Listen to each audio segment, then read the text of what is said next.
What's going on, everyone? Welcome back to TTP Sports, and let's talk some Flyers hockey right now. They wrapped up their season about for at least a month and a half ago. They ended in early April, and now the Flyers are in the middle of a really busy offseason where they're trying to expect to make the team a lot better. And really, just to quickly describe the 2018-19 season, it was just an everlasting nightmare that had some bright spots in between it. So let's talk about the season as a whole, some news that happened over the occurrence of the season, and then let's talk about what the Flyers should do to progress into the future for next season. So the beginning of the season was like any typical Flyer season, as previous, very slow start, but this slow start then progressed into being one of the worst teams in the NHL, being dead last, in fact. And that gigantic struggle led to Paul Holmgren pulling the trigger on Ron Hextall and firing him to because Ron Hextall was just not addressing the matters of the team what it needed. He believed in this team and he thought this team could just shake it off and still be able to make that big ride into the playoffs. But Paul Holmgren was having none of it, and he pulled the trigger on Ron Hextall. And then it took at least a week, and then new GM Chuck Fletcher was hired, and Chuck Fletcher was going to ride the course with Dave Haxtell for a little bit, but then the Flyers continued to struggle. They were still one of the worst teams, and he had no choice but to pull the trigger on Dave Haxtall, and he had to fire him. So, and then after a whole spiral of rumors, the day before Haxtell was fired, it was going to be rumored that the Flyers were going to fire Dave Haxtell, which they did, but in turn they were going to hire former Chicago Blackhawk head coach Joel Quenneville. But all that news was fake. The Flyers were never rumored to even talk to Quenneville, so all that malarkey just did not happen.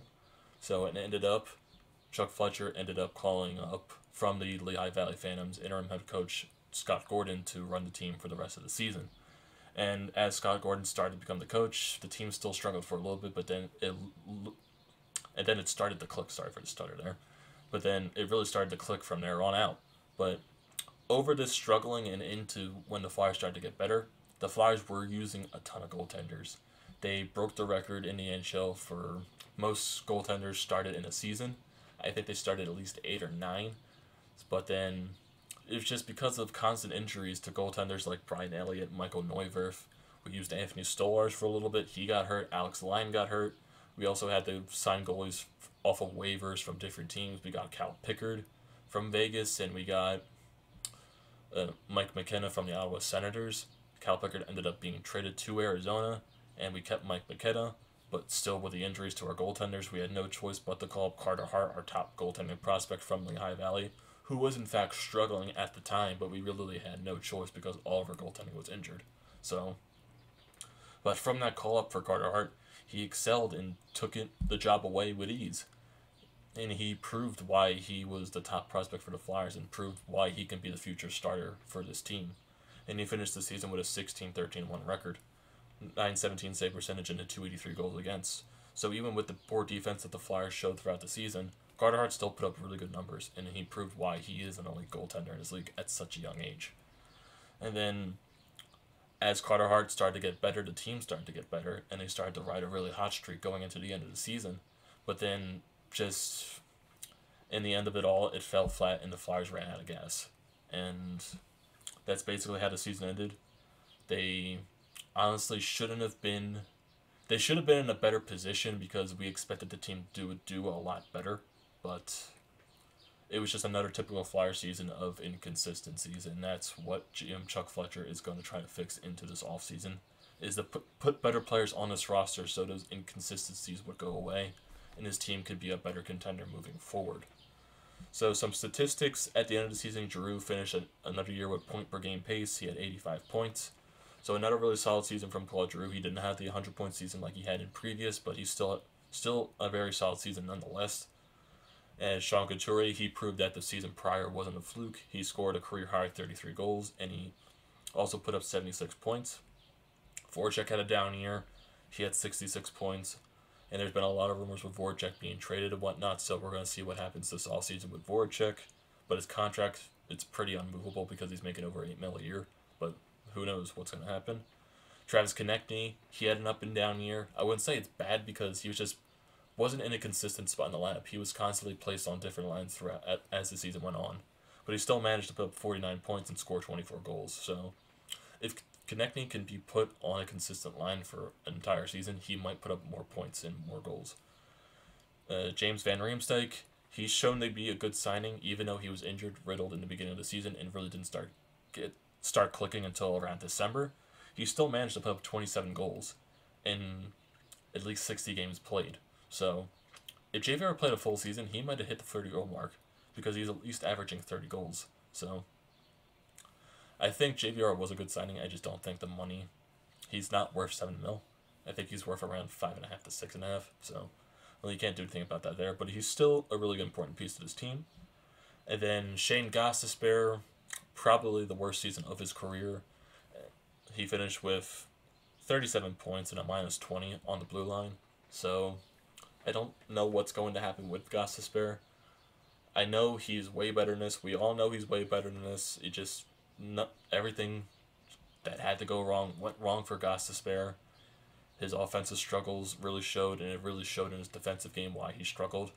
And the power play struggling also clicked into why he was struggling, because he's one of the quarterbacks of that power play, and if he's not clicking, that power play is not clicking. So we don't know what's going to happen with Gostisbehere because he's also put up in a lot of rumors that he might be traded too. So we don't know what's going to happen with him. And then Ivan Provorov, probably the worst season of his 3-year career so far. And we all know Provorov is better than this. He showed that in his first 2 seasons in the NHL. So I expect him to get better, and he expects himself to get better. But he is an RFA, so we're going to have to see what Chuck Fletcher is going to do with his contract. And then another I wouldn't say a down season for Nolan Patrick. It was just another mediocre season for Nolan Patrick. He scored 31 points, 13 goals, and 18 assists. It was just another instance where he'd be really hot at some points and really cold at other points. And really the cold overshadows the hot part of his game. But he's shown that he has the potential to be a really good offensive player. He just has to be consistent. Mainly, like the whole team, he has to be consistent. And then Scott Lund, he's proved to be a really good 4th line, 3rd line role for a player for us. He's a really good agitator. He can put up points when he wants to, when he have to. He can score goals. And he's also an RFA, so I would like the Flyers to bring him back in a 4th line role position. Same thing, Michael Raffel, he was extended to a 2-year really cheap deal, at least $1 million, I think, a season. So he's a really good role player, 4th line, 3rd line, and he's a guy when you need to move up in the lineup, he can do it. When you need to replace a player, he can move up in the lineup when you have to.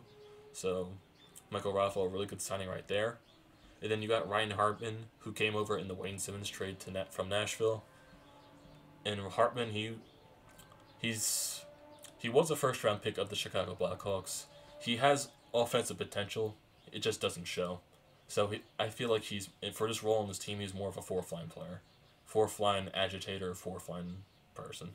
And he can chip in a goal or 2 if he needs to.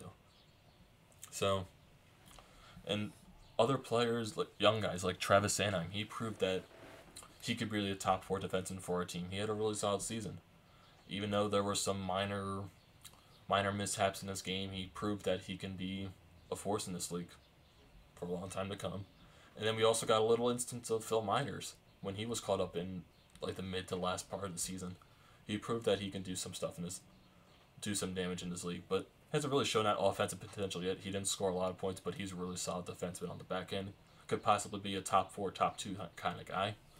But for this defensive core as a whole, they really need a veteran top 4, top 2 D-men to help mentor these young guys. And it's like Chuck Fletcher stated, for the team needs in the offseason, they need 2nd line center, top 2/4 defenseman who is a veteran. So you need a veteran guy that's really well-rounded in the league, probably in his late 20s, early 30s, someone who has done it before.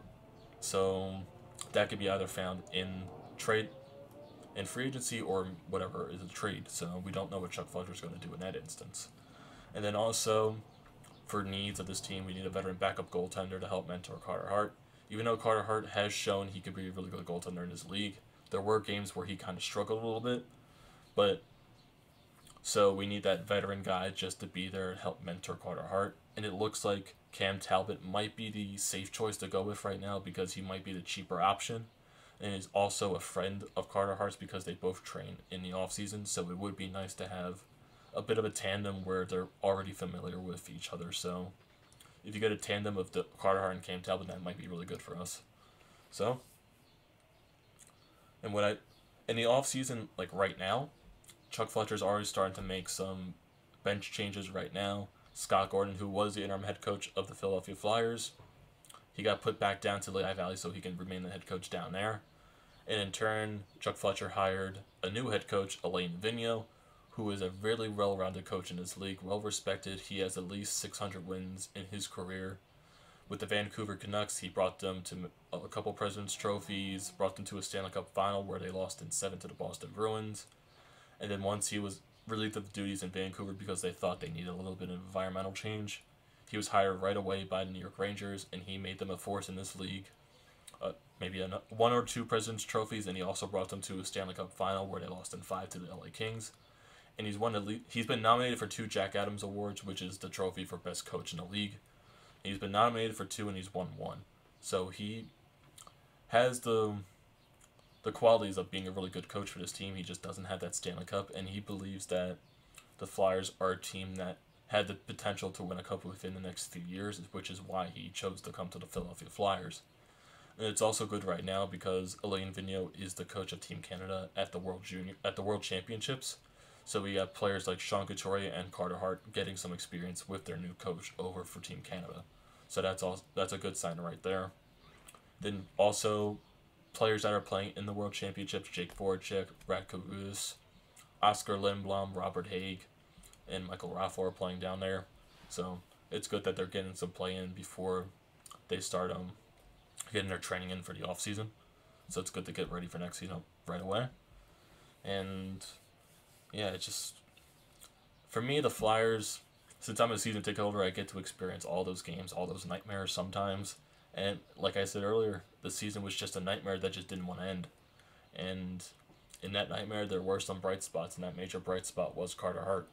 So I really think Chuck Fletcher, it's a really busy offseason for him, and I expect him to go out and make this team better, and also he expects that too. So what kind of moves do you want Chuck Fletcher to make? What kind of players do you want him to bring in?